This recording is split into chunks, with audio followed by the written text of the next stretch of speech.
Good morning guys, ayan. Narito ulit tayo sa pwesto sa Olivares, Tagaytay. Kaka-open ko lang po, ayan. Ito yung mga display ko ulit. Ayan yung mga paninda ko. I-refresh ko lang sila guys.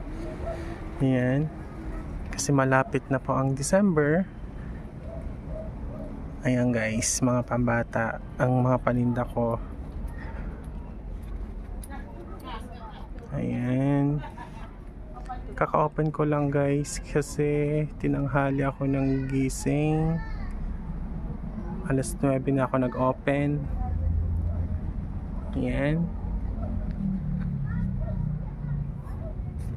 Ito ulit ang mga pambata ko guys.